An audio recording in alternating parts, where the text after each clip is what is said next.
සරණං ගච්ඡාමි ධම්මං සරණං ගච්ඡාමි සංඝං සරණං ගච්ඡාමි ဒုတိယံ පි බුද්ධං සරණං ගච්ඡාමි Dutiyampi dhammang saranang gacchami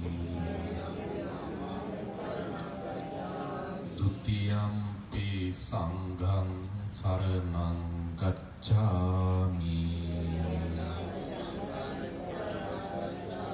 Tatiyampi buddhang saranang gacchami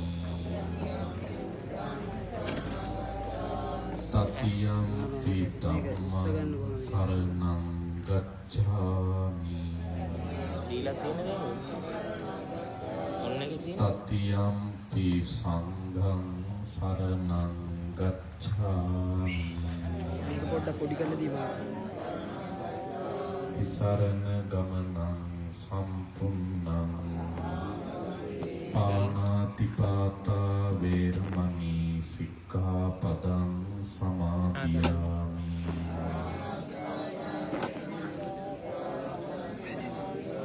Adinādāna veramani Sikkhapadang samadhiyami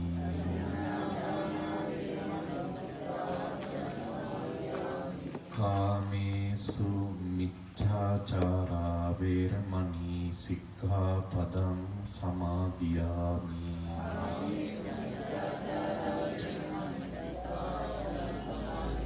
Musāvādā veramani Sikkhapadang samadhiyami Surāmeraya majjapamā daṭṭhānā veramani Sikkhapadang samadhiyami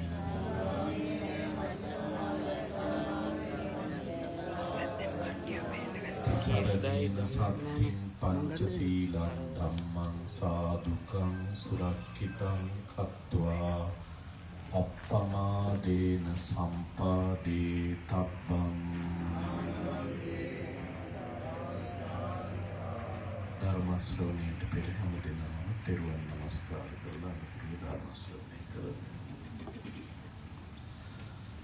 සාදු සාදු සාදු නමෝ තස්ස භගවතෝ අරහතෝ සම්මා සම්බුද්දස්ස නමෝ තස්ස භගවතෝ අරහතෝ සම්මා සම්බුද්දස්ස නමෝ තස්ස භගවතෝ අරහතෝ සම්මා සම්බුද්දස්ස ඉතිපිසෝ භගවා අරහං සම්මා සම්බුද්ධෝ විජ්ජාචරණ සම්පන්නෝ සුගතෝ ලෝකවිදු අනුත්තරෝ පුරිස ධම්මසාරති සත්තා දේව මනුස්සානං බුද්ධෝ භගවාති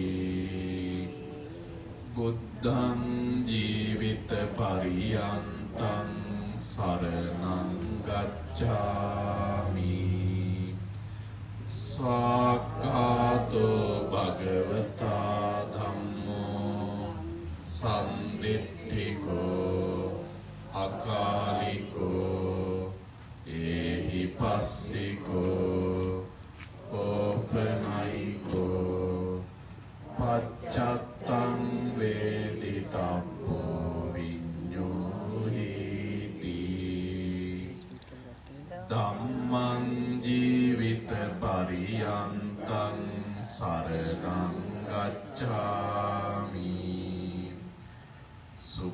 සුපටිපන්නෝ භගවතෝ සාවක සංඝෝ උජුපටිපන්නෝ භගවතෝ සාවක සංඝෝ ඥායපටිපන්නෝ භගවතෝ සාවක සංඝෝ සාමීචි පටිපන්නෝ භගවතෝ සාවක සංඝෝ යදිදං චත්තාරි පුරිස යුගානි අට්ඨ පුරිස පුග්ගලා ඒස භගවතෝ සාවක සංඝෝ ආහුනේයෝ පාහුනේයෝ දක්ඛිනේයෝ අංජලි කරණීයෝ අනුත්තරං පුඤ්ඤක්ඛෙත්තං ලෝකස්සාති සංඝං ජීවිත පරියන්තං සරණං ගච්ඡාමි නිවේදයාමි සම්බුද්ධං විතරාගං මහමුනිං නිමන්තයාමි සුගතං ලෝකජෙත්තං නරාසභං සද්ධාය සම්පදිත්තේන දීපේ පූජයාමි තමුනුදං සුගන්ධිකාය වදනං අනන්ත ගුණගන්ධිනා සුගන්ධිනා ගන්ධේන පූජයාමි තථාගතං වන්න ගන්ධ ගුණෝපේතං ඒතං කුසුම සන්තතින් පූජයාමි මුනිං දස්ස සිරිපාද සරෝරුහේ පූජේමි බුද්ධං කුසුමේන නේන පුඤ්ඤේන මේතේන ච හෝතු මොක්ඛං උප්පම් විලායාති යතයිදං මේ කායෝ තථායාති විනාශ භාවං වන්දාමි චේතියං සබ්බං සබ්බඨානේසු පතිට්ඨිතං සාරීරික ධාතු මහා බෝධිං බුද්ධ රූපං සකලං සදා කායේන වාචා චිත්තේන පමාදේන මයා කතං අච්චයං කමමේ භන්තේ පුරි පඤ්ඤ තථාගත කායේන වාචා චිත්තේන පමාදේන මයා කතං අච්චයං කමමේ ධම්ම සම්දිට්ඨික අකාලික කායේන වාචා චිත්තේන පමාදේන මයා කතං අච්චයං කමමේ සංඝ සුපටිපන්න අනුත්තර සාදු සාදු සාදු සමන්ත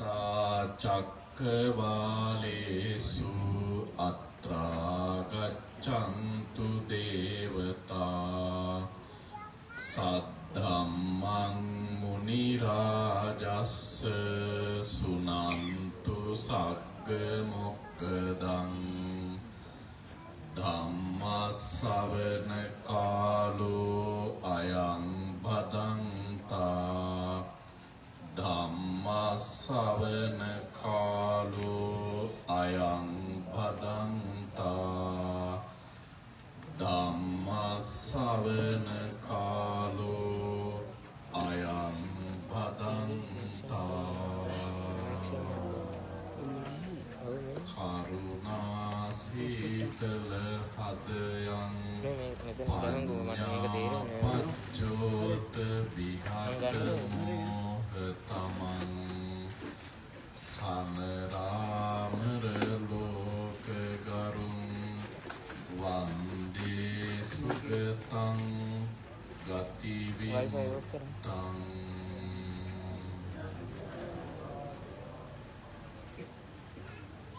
සත්‍යවන්ත සද්ධර්මාභිලාෂී වාසනාවන්ත පින්වත්නි මේක වර්ෂ 3කට පෙර අපාතරින් පරලෝසපත් වන්නට යෙදුන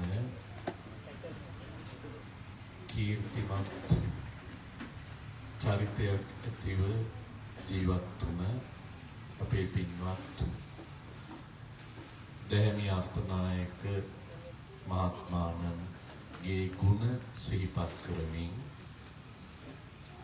එතුමාට පින් අනුමෝදන් කිරීම පිණිස පින්වත් ස්වාමි දියණියක ලෙස මෞතුමියත් ඒ වගේම පින්වත් දරුවන් ලෙස මේ පින්වත් දරුවන් තිදෙනාත් ඒ වගේම අනෙකුත් සියලුම සහෝදර ඥාති හිතවත් සෑම සියලු දෙනාමත් ඒක රාශී වෙලා මේ අවස්ථාවේදී ඒ උතුම් සත්පුරුෂ ධර්මය සිද්ධ කරන්නටයි බලාපොරොත්තු වෙන්නේ.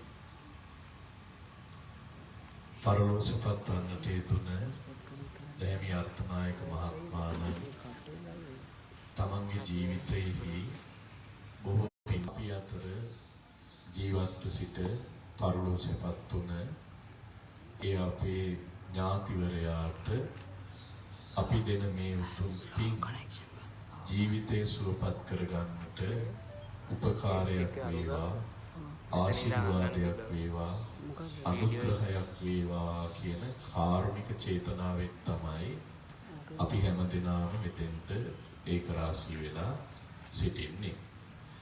බුදුරජාණන් වහන්සේ කියන එක පින්වතුනි අපිට මිය ගිය අයට පින් දෙන්නට පින්කම් ඕන තරම් කරගන්නට පුළුවන්කම තිබෙනවා. විශේෂයෙන් අපි අපේ මිය ගිය ඥාතීන් සිහිපත් කරනකොට අපිට සමහර වෙලාවට යම් අවස්ථාවලදී අපේ ජීවිතයේ තිබෙන යම් කාලේ බහුලතාත් හේතු කොටගෙන සමහර වෙලාවට අපිට මියගිය ඥාතීන් වෙනුවෙන් අපි කරන හැම පිනක්ම ඒ මොහොතෙහි අපිට අනුමෝදන් කරන්නට අවස්ථාවක් එන්නේ නැහැ.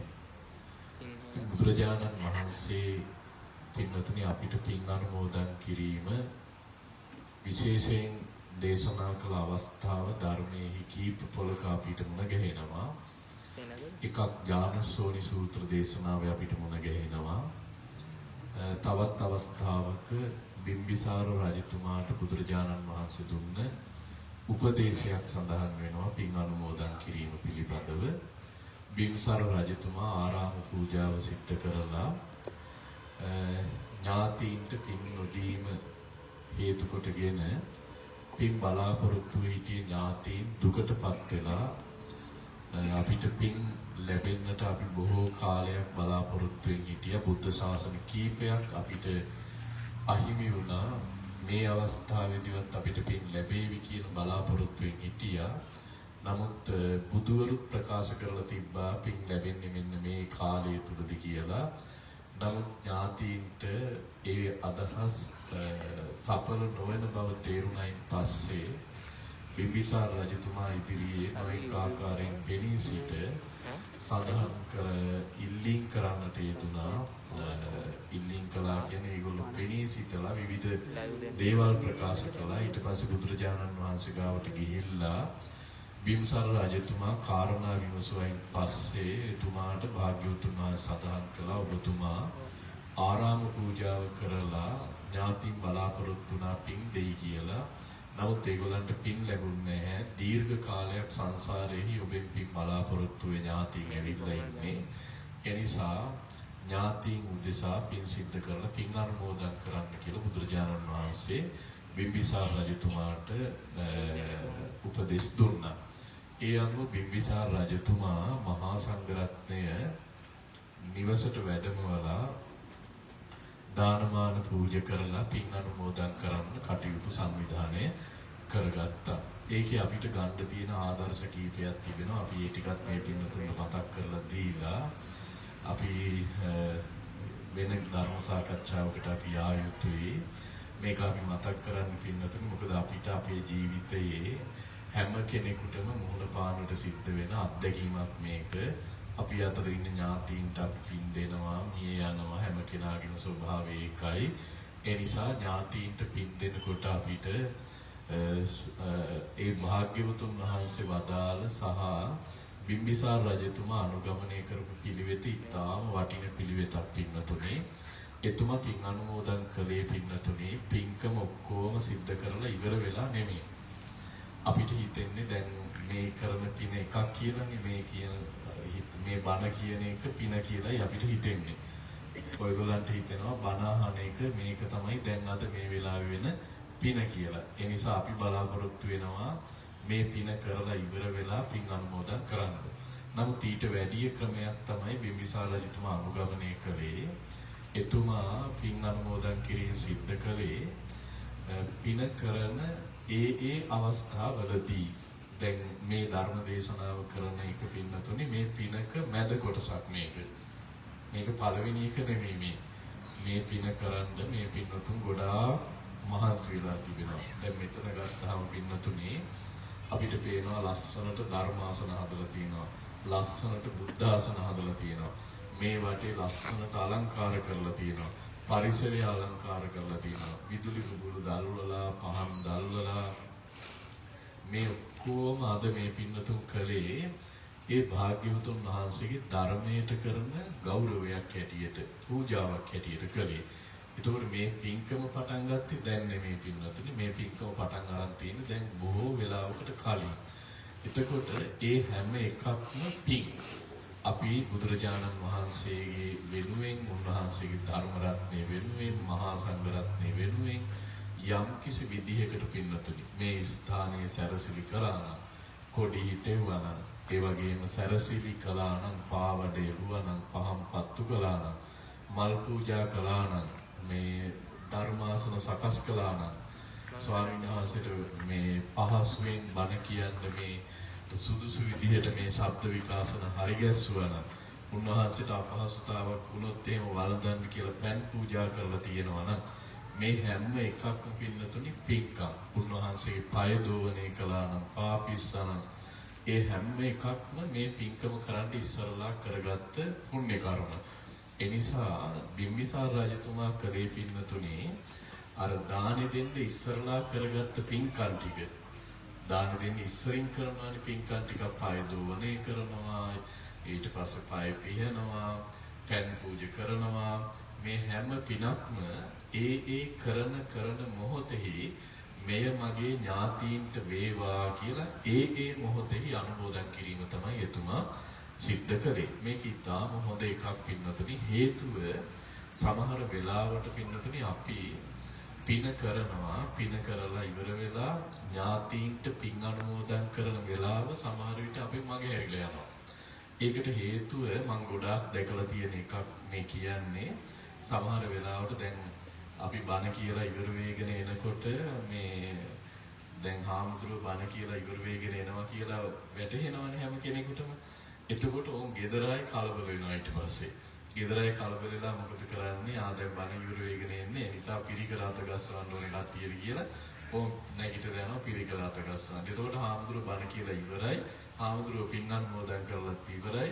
සමහර විට ගෙදර ආයත ඒ පින් අනුමෝදන් කරන්න අවස්ථාවක් ලැබෙන්නේ නැහැ. ඉතින් ඥාතීන් පින් ගන්න බලාපොරොත්තු වෙ හිටියොත් එහෙම ඒගොල්ලෝ බලනවා මෙයාලා මං වෙනුවෙන් මේ පින්කම සංවිධානය කළේ මට පින් අනුමෝදන් කරන්නයි මේක කළේ. නමුත් එයාලා පින කරගන්නවා මට අනුමෝදන් කරන පිනක් ඇත්තේ නැහැ කියලා ඒ ඥාතීන් දුකටපත් වෙන්න පුළුවන්කම තිබෙනවා. ඒ නිසා හොඳම දේ තමයි සමහර වෙලාවට අපිට යම් යම් හේතුන් මත අර කරගන්න කුසල ක්‍රියාවන් පසුව අනුමෝදන් කිරීම මගහැරිලා යන්න පුළුවන්. ඒ නිසා කරන හැම මොහොතකම මේ පින මගේ ඥාතියාට වේවා කියලා අපිට අනුමෝදන් කරන්න පුළුවන්. ඒකට ගාථා නොකීවා කියලා ඒ පින අනුමෝදන් නොවී ඉන්නේ නැහැ.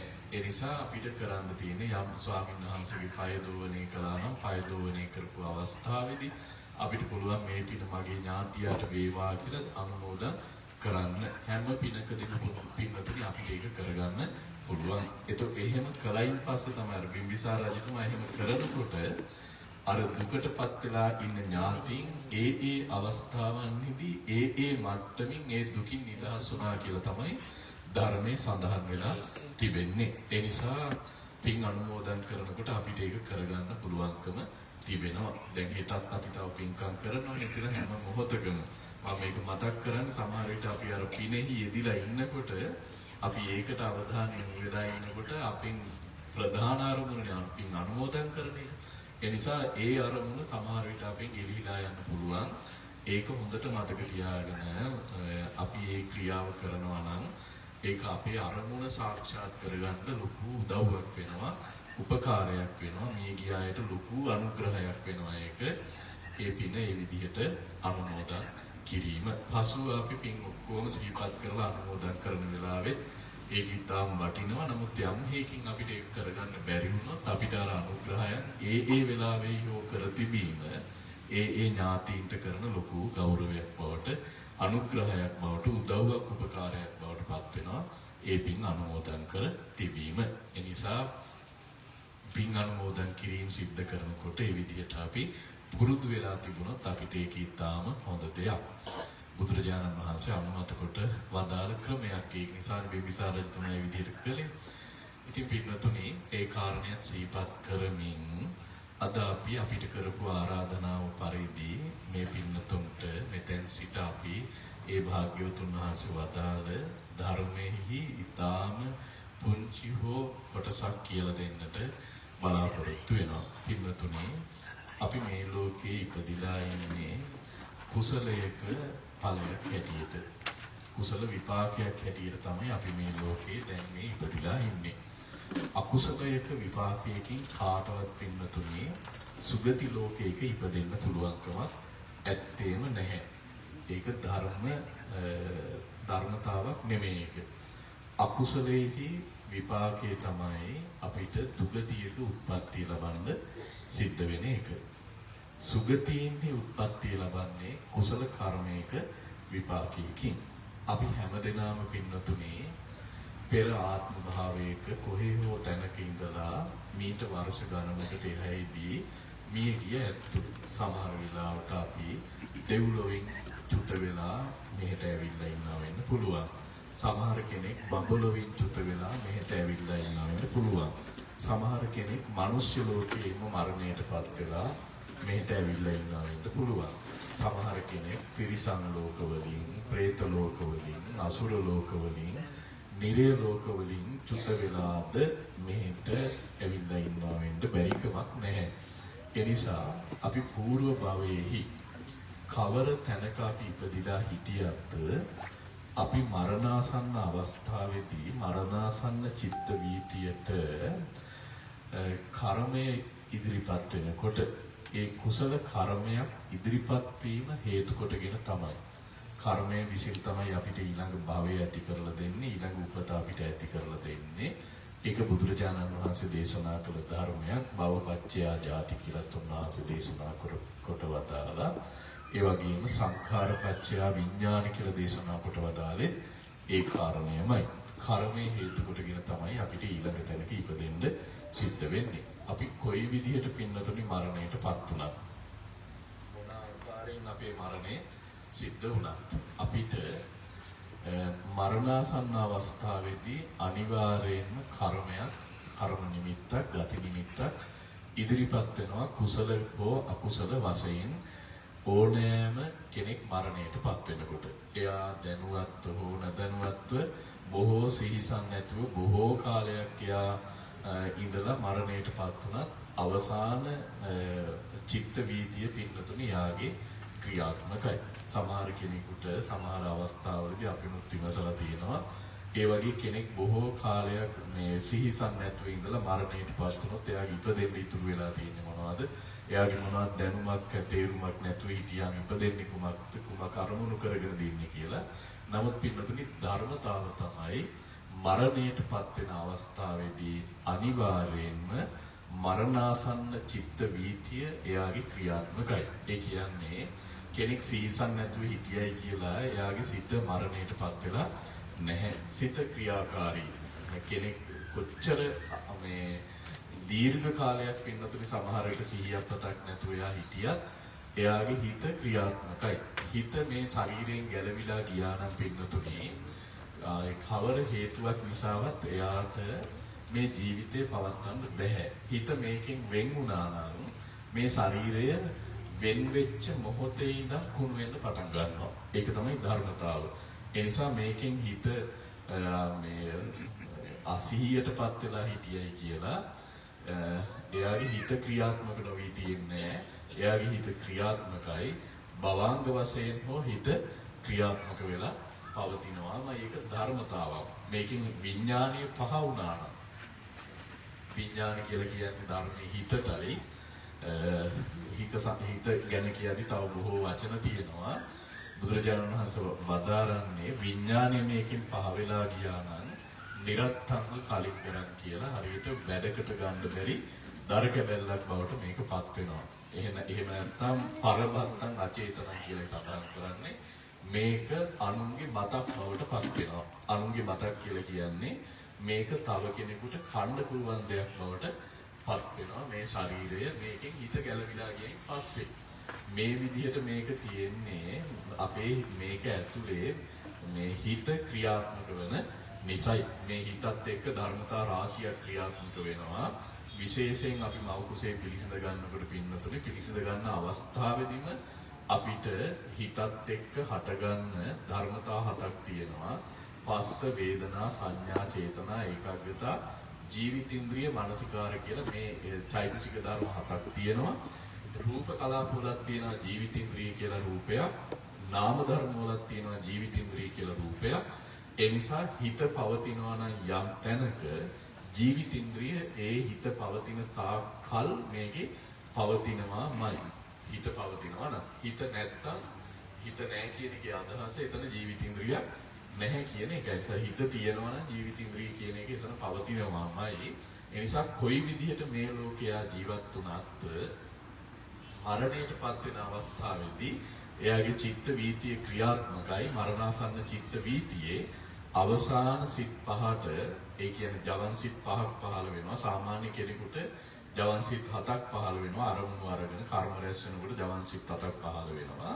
නමුත් මරණාසන්න චිත්ත වීතියේදී අවසාන සිතට පහළ වෙන ඒ කියන්නේ චුති සිතට මුලින් සිත් පහක් පහළ වෙනවා. ඒ සිත් පහට කර්මය කර්ම නිමිත්ත හෝ ගති නිමිත්ත අනිවාර්යෙන්ම අරමුණු වෙනවා. කුසල කර්මයක් ඉදිරිපත් වුණා නම් ඒ කුසල කර්මයේහි ස්වභාවය මත කාමාවචර කුසල කර්මයක් නම් මනුෂ්‍ය ලෝකයක හෝ දිව්‍ය ලෝක හයෙන් ඒක උත්පත්ති ලැබෙනවා. රූපාවචර කුසල කර්මයක් නම් රූපාවචර බ්‍රහ්ම ලෝක 16ක් තිබෙනවා. ඒ 16න් ඒක උත්පත්ති ලබන්න පුළුවන්කම තිබෙනවා. ඊට පස්සේ අරූපාවචර කර්මයක් නම් අරූපාවචර ලෝකේ උත්පත්ති ලබන්න පුළුවන්කම තිබෙනවා. ඒ විදිහට ඉදිරිපත් වෙන කර්මයට අනුව තමයි ඊළඟ උපත සිද්ධ වෙනු ලබන්නේ. ඒ නිසා කොයි විදිහට අපි මරණයටපත් වුණත් පින්නතුනේ ඊළඟ තැන අපිට ඉපදෙන්න අවශ්‍ය කර්මය ඉදිරිපත් වෙනවාමයි අවසාන සිතට.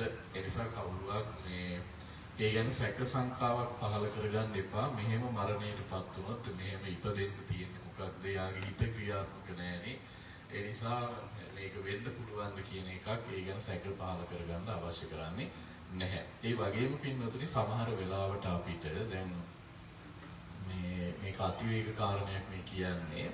සමහර වෙලාවට අපිට දැන් කෙනෙක් මේ වෛද්‍ය විද්‍යාවේ දියුණුවත් එක්ක සමහර විට සමහර අයගේ මොළේ මරණයටපත් වුනහම සමහර වෙලාවට නිගමනය කරනවා සමහර අය මෙයාගේ ජීවිතින්ද්‍රිය මෙතනින් අවසానයි කියලා.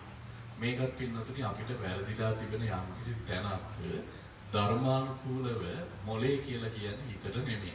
මොළයට කියන්නේ පින්නතුනි මත්තලුංග කියන එකයි පාලියෙන් කියන්නේ. මොළයට කියන්නේ මත්තලුංග කියලා. මත්තලුංග කියන කාරණය පින්නතුනි අපිට ජීවිතයට බොහෝ සෙයින් උපකාර කරන ධර්මයක්. ඒක වෙනම මේකක්. ඒක වෙනම මේ ජීවිතයේ මේ ශරීරයේ තිබෙන මේ ඒ රූපවල එකක් ඒක.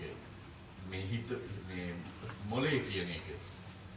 ඒක හිතට සම්බන්ධයක් නැහැ. මොකද මොළේ ක්‍රියාත්මක වෙන්නත් හිතෙන් ඒකට අවශ්‍ය කරන දේවල් සම්පාදනය වෙන්න ඕනේ. ලේ ධාතුව ගමන් කළොත් තමයි මොළේ ක්‍රියාත්මක වෙන්නේ. ලේ ධාතුව ගමන් කළේ නැත්නම් මොළේ ක්‍රියාත්මක වෙන්නේ නැහැ. හිත පවතින්නේ පින්නතුනේ ලේ ධාතුව ආශ්‍රය කරගෙනයි. ඒකයි බුදුදහමේ විග්‍රහය. අඩපතක් පමණ මේ හෘදේ වස්තුවේහි අඩපතක් පමණ ලේ ධාතුව ආශ්‍රය කරගෙනයි හිත පවතිනවා කියලා බුදුරජාණන් වහන්සේ සඳහන් කරලා තිබෙන්නේ. ඒ නිසා මොළේ මැරුණයි කියලා පින්නතුනි කෙනෙකුගේ ජීවිත හානියක් සිද්ධ වුණා කියන කතාව කියන්න අපිට ධර්මානුකූලව පුළුවන්කමක් ලැබෙන්නේ නැහැ. ජීවිතේ විනාශ වුණා නම් පින්නතුනි ජීවිතේන්ද්‍රිය දුරු වුණා නම් එතන මේ ජීවිතයේ පැවැත්මක් සිද්ධ කරන්න පුළුවන්කමක් නැහැ. මොකද මැරිච්ච කෙනෙකුට එයා මැරිලා නම් ඉන්නේ මොනම හේතුවක් නිසාවත් එයාව ආයේ මේ පණ ගන්නන්න බෑ. මොනම යන්ත්‍රයකින් මොනම වෛද්‍ය විද්‍යාත්මක මොනම යන්ත්‍රයකින්වත් එයා මරණයටපත් වෙලා නම් ඉන්නේ එයාව ජීවිතේ පවත්වන්න බෑ. ඒක ධර්මතාවක. ඒ නිසා කෙනෙක් මරණයටපත් වෙනවා කියන ධර්මතාව තුළ ජීවිතින්ද්‍රිය හානියක් සිද්ධ විය යුතුමයි. මොළේ මැරිලා තිබෙන කෙනෙකුගේ ජීවිතින්ද්‍රිය හානියක් සිද්ධ වෙලා නැහැ. එයාගේ ජීවිතින්ද්‍රිය තාම ක්‍රියාත්මකයි. ඒ නිසා අපිට අයිතියක් නැහැ පින්නතුනේ මේ මොළේ මැරිච්ච කෙනෙකුගේ මේ අවයව ටික ගන්න එයාට පින් සිද්ධ වෙන්නේ කියලා දෙන්නේ කියලා. ඔයාලා කැමති නම් ඒක කරන්න ධර්මානුකූල ඉවරනේ මම මේ කියන්නේ. අපිට අයිතියක් නැහැ කෙනෙකුට එයාගේ මොළේ මැරිලා තියෙන අවස්ථාවකදී මෙයාට පින් සිද්ධ වෙයි. ඒ නිසා මේක අනික තව කෙනෙකුට මෙයාගේ අවයව ටික තව කෙනෙකුට ප්‍රයෝජනයකට ගන්න පුළුවන්. අරය ජීවිතේ අරයගේ ගලව ගන්න පුළුවන් මේක දුන්නොත් කියන තැනට අපිට මේ නිගමනයකට එන්න බෑ පින්නොත්. දෙන නොදෙන එක ඔබේ වැඩක්. ධර්මානුකූල කතාවේ මම මේ කියන්නේ අපිට එහෙම මොකද අනුන්ගේ එකක් අපිට දෙන්න බෑ. ඔබේ දරුවා වෙන්න පුළුවන්, ඔබේ අම්මා වෙන්න පුළුවන්, ඔබේ සහෝදරයෙක් වෙන්න පුළුවන් සමහර විට. නමුත් ඒ අයිතිවාසිකම ඔබේ කියන අයිතියක් නෙමෙයි ඒක. ඒක මේ ඥාතිත්වයකින් ආපු එකක් නේ. ඒ අයිතිය ඔබට මේ පරිත්‍යාග කරන්න සුදුසු අයිතියක් නෙමෙයි. බෝසත්වරු දරුව දන් දුන්නා කියලා වහලා තියෙනවා. බෝසත්වරු දරුව දන් දුන්නා. එතකොට ඒ දන් දුන්නේ අනුන්ගේ තමන්ගේ දරුවෙක් වුණාට දරුව තමන්ට අයිති නැත්තම් එතකොට දැන් ජීවිතේ යම් කොටසක් දන් දෙන එක වැරදි නම් සම්පූර්ණ ජීවිතයක්ම දෙන එක හරිද වැරදිද කියන අදහසකට කෙනෙකුට එන්නත් පුළුවන්. හැබැයි හොඳට පරීක්ෂා කරලා බලන්න ධර්මයේදී බෝසත්වරු දන් දීලා තියෙන්නේ කොහොමද කියන එක. දරුවෝ දන් දීලා තියෙනවා, අඹුව දන් දීලා තියෙනවා, ගොඩාක් දේවල් දන් දීලා තියෙනවා, ජීවි වස්තු දන් දීලා තියෙනවා. හැබැයි මේ වස්තු දන් දීලා තියෙන්නේ පින්නතුනේ ඒ කෙනාගේ කැමැත්ත මත මිසක් අකමැත්ත මත නෙමෙයි. දැන් අවසාන කතාව අපිට හමු වෙන්නේ ජාලී ක්‍රිෂ්ණ ජිනාගේනේ. ඒ ජාලී ක්‍රිෂ්ණ ජිනා දන් දෙනකොට පූජක බමුණ එද්දි අර දෙන්න ගිහිල්ලා හැංගෙනවානේ. ගිහිල්ලා හැංගුණාම කතා කරනවා බෝසතාණන් වහන්සේ නම් කියලා දෙන්නට කතා කරනවා. බෝසතාණන් වහන්සේ නම කියද්දී ඒ දෙන්න හැංගිලා ඉන්නේ. ඒක උන්වහන්සේ පාරමී පුරපු පාරමී බලයේ ශක්තිය. මොකද ඒ අය ඇවිල්ලා තියෙන්නේ බුදුරජාණන් වහන්සේට මේ ගමනට ඒ කියන්නේ මේ සම්මා සම්බුද්ධත්වයට උදව් කරන්නමයි. ඒ නිසා කෙනෙකුට උදව් කරන්න පාරමී පුරාගෙන එන කෙනෙක් යම් කිසි දෙයක් කිව්වයින් පස්සේ බෑ කියන චෛත්‍යයක් එතන ගොඩ නැගෙන්නේ නැහැ. ඒක උන්වහන්සේගේ පුණ්‍ය ලක්ෂණයක්. බුදුරජාණන් වහන්සේගේ පුණ්‍ය ලක්ෂණයක්. ඒ නිසා දෙන්නට කතා කරනකොටම දෙන්න හැංගිලා හිටියත් ඇවිල්ලා ඉදිරිපත් වෙනවා. ඉදිරිපත් වුණාම අහනවා මම මෙහෙම දෙයක් කරන්න බලාපොරොත්තු වෙනවා. ඔය දෙන්න කැමතිද කියලා. අකමැත්ත ප්‍රකාශ කරන්න එහෙමයි පිරජතුනි අපි දෙන්න කැමති. කැමති කිව්ව නිසා දන් දුන්නා මිසක් අකමැති නම් කවදාවත් ඒ දාණය එතුමා කරන්නේ නැහැ. බෝසතාණන් වහන්සේ කරන්නේ නැහැ. ඒ නිසා අනුන්ගේ දෙයක් දෙනවා නම් අපි අනුන්ගේ දේ දෙන ඒ අයිතිකාරයගේ අනිවාර්ය කැමැත්ත අපිට අවශ්‍ය කරනවා. එහෙම නැතුව අපි ඒක දෙනවා නම් එහෙම එතන යම්කිසි විදිහකින් හොරකමක් සිද්ධ වෙන්නට ඉඩ තියෙනවා. හොරකම වෙන්න පුළුවන් මොකද අනුන්ගේ දෙයක් නේ අපි දෙන්නේ. ඒ නිසා අපි අනුන්ගේ දේවල් දෙන්නේ එච්චර කලබල වෙන්න ඕනේ නැහැ.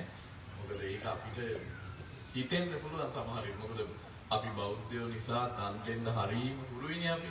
ඒ නිසා දන් දීම කියන එක අපිට හොඳ හුරු එකක්. ඒ හුරු නිසාම සමහර විට අපිට හිතෙන්න පුළුවන් මේක හොඳ වැඩක් කියලා. ඒක හොඳ දෙයක් කියලා හිතෙන්න පුළුවන්. හැබැයි ඒක හොඳ දෙයක් සමහර වෙලාවට කවුරු හරි කෙනෙක් කියලා තියෙනවා නම් මට මෙහෙම අවස්ථාවක් ආවොත් මෙහෙම අවස්ථාවකට මට මුහුණ දෙන්න සිද්ධ වුණොත් එහෙම මගේ මේ ශරීර අවයව ටික මගේ ජීවිතින්ද්‍රියට හානි වෙන්න කලින් මේක පරිත්‍යාග කරන්න කියලා කවුරු හරි කියලා තියෙනවා නම් ඒක දිහාට කළා කියලා ගැටලුවක් වෙන්නේ නැහැ. මොකද එයාගේ කැමැත්ත පරිදි තමයි මේ ජීවිතය දන් දීලා තියෙන්නේ. ඒ නිසා ධර්මානුකූලව නම් ඒකයි විවරණේ. මේක මේ අතිරේක කතාවක් මේ කීවේ. මොකද මේ වෛද්‍ය විද්‍යාවේ දියුණුවට අපිට අභියෝග කරන්න බෑ. ඒක එක ශාස්ත්‍රයක් නේ. ඉතින් ඒකේ හොයා ගැනීම ඒක ඒගොල්ලෝ සිද්ධ කරන එක.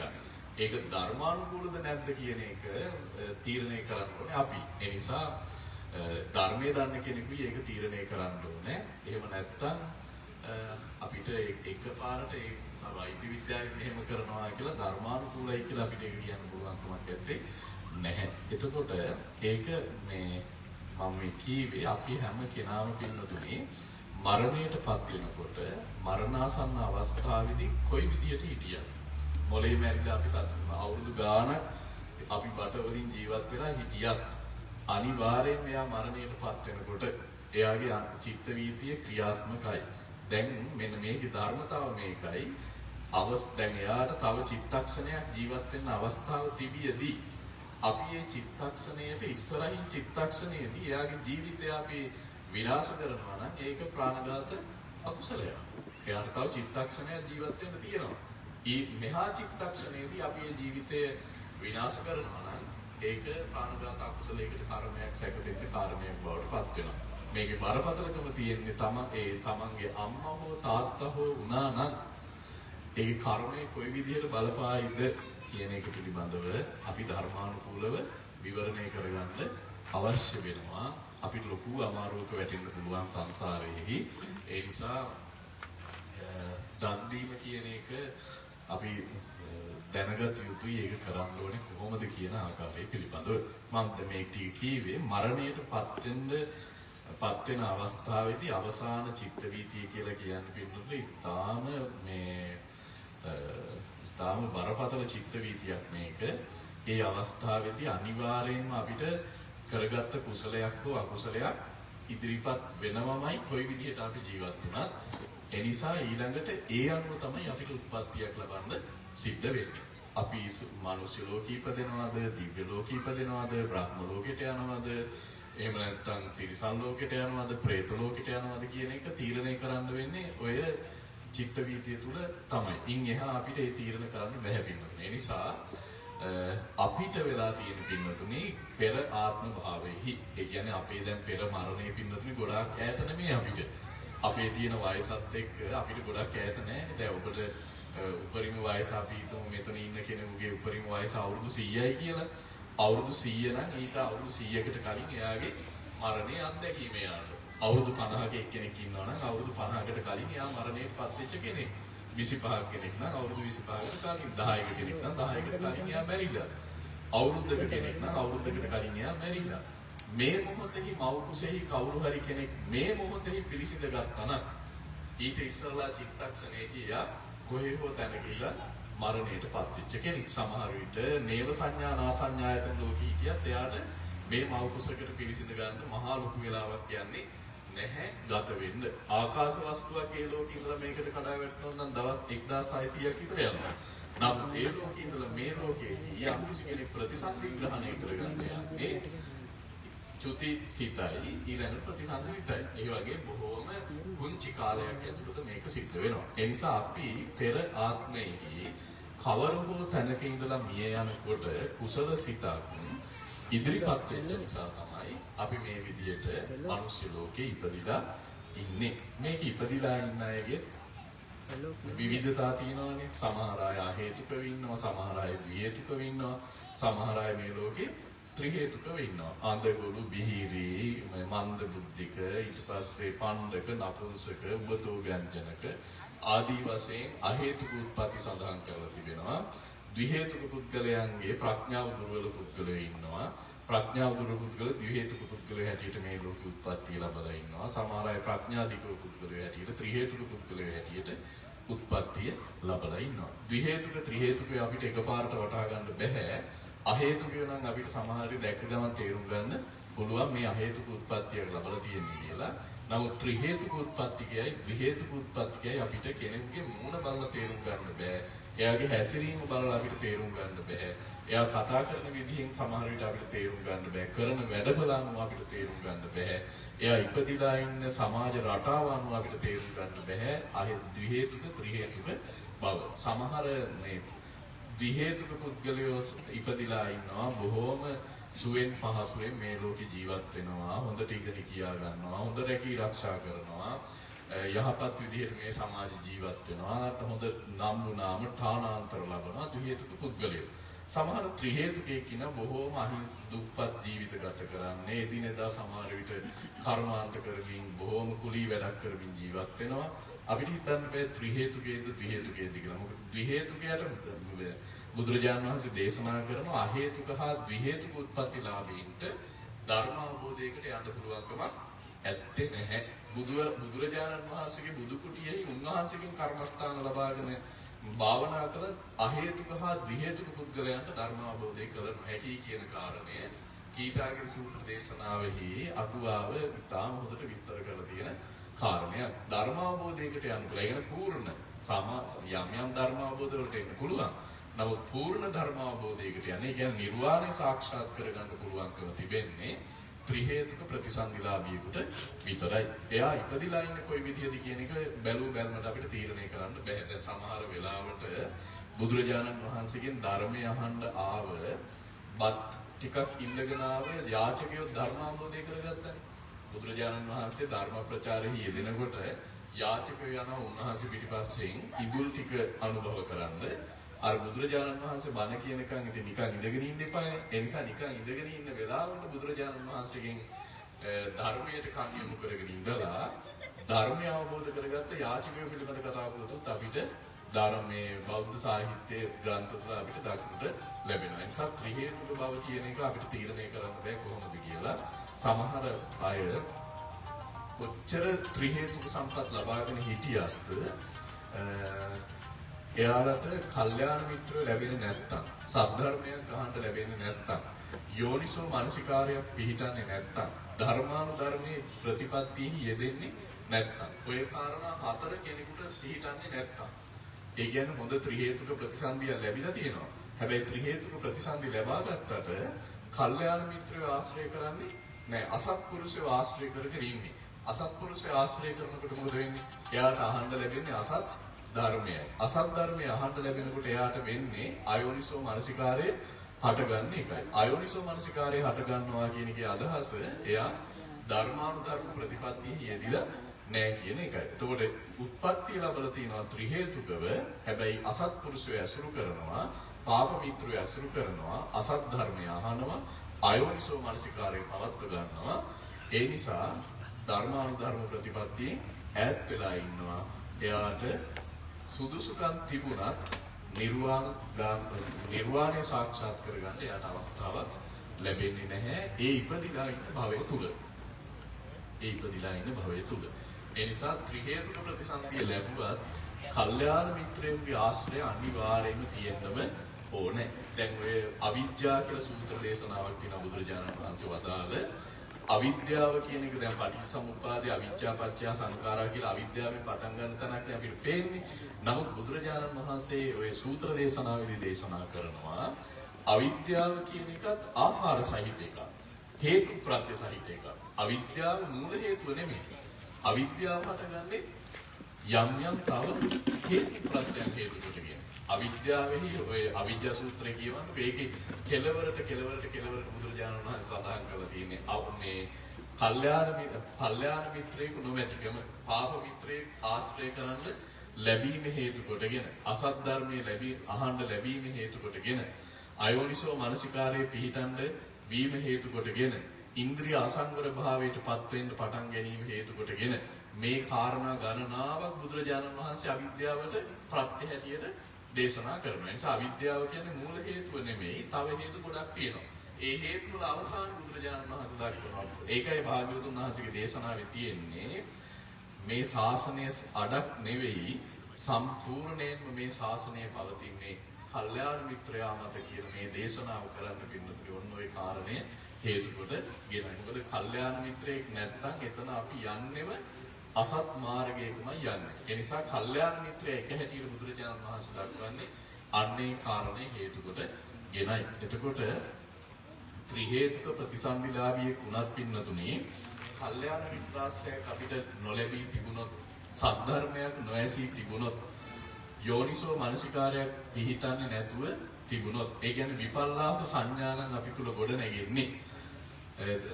දැකිය යුතු දේ දැකිය යුතු විදිහට අපිට දකින්න නුවණක් නැත්තම්, යෝනිසෝ මනසිකාරයක් නැත්තම්, අනිත්‍ය සංඥාව නිට්ටයයි කියලා අරගෙන ඉන්නවා නම්, දුක්ඛ සංඥාව සුඛයි කියලා අරගෙන ඉන්නවා නම්, අසුභ සංඥාව සුභයි කියලා අරගෙන ඉන්නවා නම්, අනිත්‍ය නිත්‍ය සංඥා, අසුභේ සුභ සංඥා, අනාත්මය අත්ථ සංඥා, අනාත්ම දේ ආත්ම වශයෙන් අරගෙන ඉන්නවා නම් එයාට යෝනිසෝ මනසිකාරයේ පිහිටලා තියෙන කෙනෙක් නෙමෙයි. විපල්ලාස සූත්‍ර දේශනාව තුළ බුදුරජාණන් වහන්සේ වදාරනවා කෙනෙකුගේ යෝනිසෝ මානසිකාරයේ බැහැර වෙලා යන්නේ මෙන්න මේවා හේතු කොටගෙනයි කියන කාරණේ. ඒ නිසා මේ කියන කාරණා ටික පිළිතලා නැත්තම් එයාට ත්‍රි හේතුක ප්‍රතිසන්දියක් ලැබුණා ධර්මාවබෝධයකට යන්න පුළුවන්කම ලැබෙන්නේ නැහැ. ඒ නිසා දැන් මේ පින්වතුන් හොඳට මතක තියාගන්න ඔබ මේ නම සමහර කෙනෙක් හේතුකව, සමහර කෙනෙක් ත්‍රි හේතුකව, සමහර කෙනෙක් ත්‍රි හේතුකව මේ ලෝකෙට උත්පත්තක් නේ.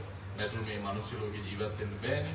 මනුස්ස ලෝක උත්පත්තිය ලැබුවා නම් අපිට අපේ සාංශාරික පිනට පහළ වෙච්ච දේවල් අපි ගාව නැමැතිනම් සමහර අය මේ ලෝකෙට බොහොම පින්වත් වේ හැටියට ඉපදිලා ඉන්නවා. එයාලා සසර දන් දීලා තියෙනවා, පින් රැස් කරලා තිබෙනවා. ඉතින් ඒකේ ප්‍රතිඵලයක් හැටියට බොහෝ දේවල් ඇතුව සමහරට සුවෙන් පහසුවෙන් ජීවත් වෙන්න සුදුසු පරිදි බොහෝ දේවල් ලැබිලා තියෙනවා. හැබැයි ඉතින් මේවා ලැබිලා තිබුණයි කියලා ඒ ලැබීම් මාත්‍රයෙන් විතරක් එයාලට ජීවත් වෙන්න බෑ. එයාලත් ඒව පවත්වගෙන යන්න බොහෝ දුක්ඛම් කටළු රාශියක් විඳින්මින් තමයි මේක පවත්වගෙන යන්න ඕනේ. එහෙම නැත්නම් මේ ලෝකයට කොයි විදිහට කවුරු උත්පත්ති ලැබුවත් පින්නතුනේ ඒ හැම දිනම මේ ජීවිතේ පවත්වාගෙන යාම පිණිස කවර හෝ දෙයක් කරන්නට ඕනේ. ඒ නිසා අපි පුංචි කාලේ ඉඳලා මේ ජීවිතේ පවත්වාගෙන යන්න බොහෝ දේවල් සිද්ධ කරනවා. ඒ සිද්ධ කරන හැම දෙයක්ම බුදුරජාණන් වහන්සේ වදාරන්නේ සංකත දුක හැටියටයි.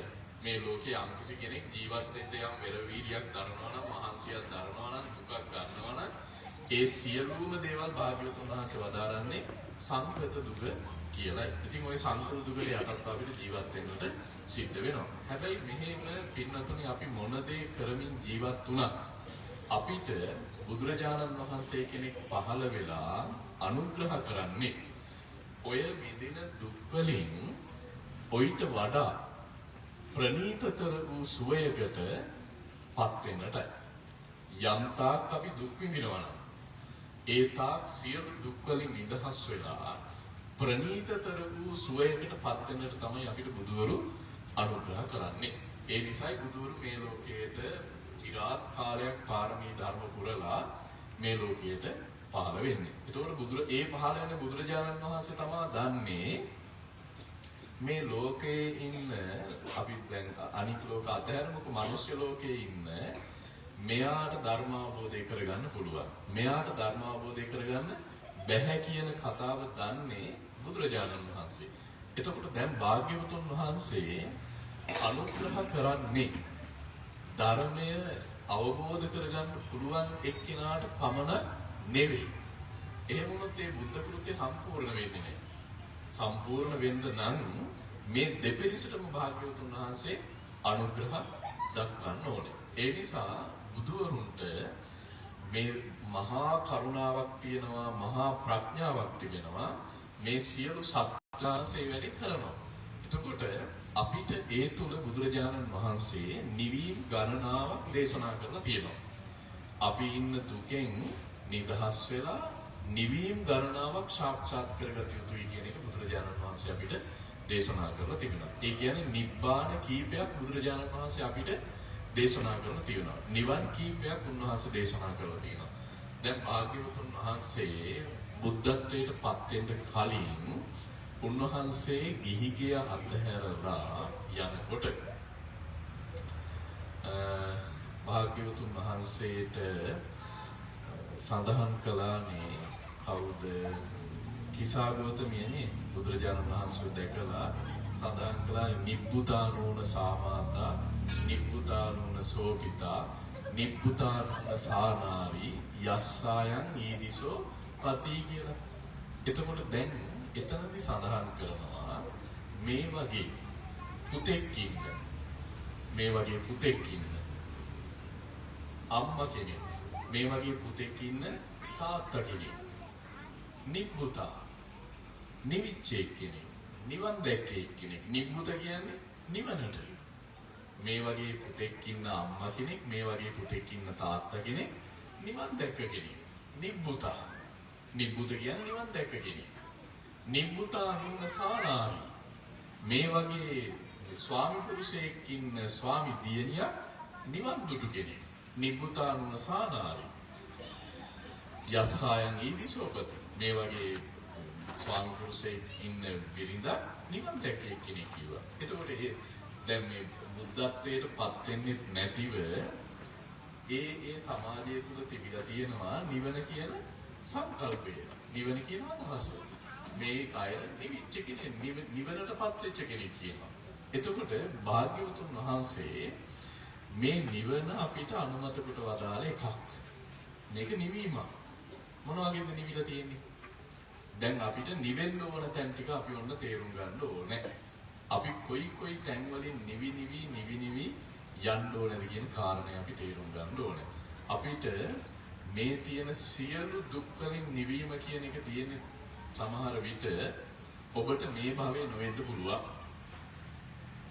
මේ භවයේ ඔබට ඒ සියලු දුක් වලින් නිවීම නොතිබෙන්න පුළුවන්. සමහර කෙනෙකුට තිබෙන්නත් පුළුවන්.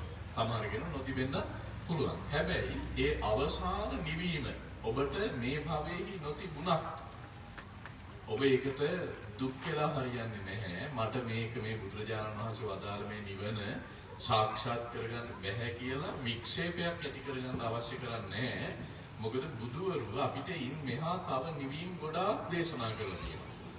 අන්න ඒ නිවීම වලට අපි පත් වෙන්න ඕනේ. ඒ නිවීම වලින් නිවි ගිය කෙනෙකුට පමණයි අවසාන නිවනට පත් වෙනවා කියන එක සිද්ධ කරගන්න පුළුවන්කම තිබෙන්නේ.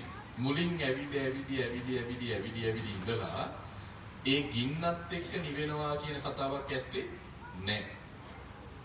ඉරෙන් සිසිලස ලබා ගන්න ගියාට කවදාවත් ඒ සිසිලස ඉරෙන් ලැබෙන්නේ නැහැ. මොකද ඒක දැවි තියෙන්නේ.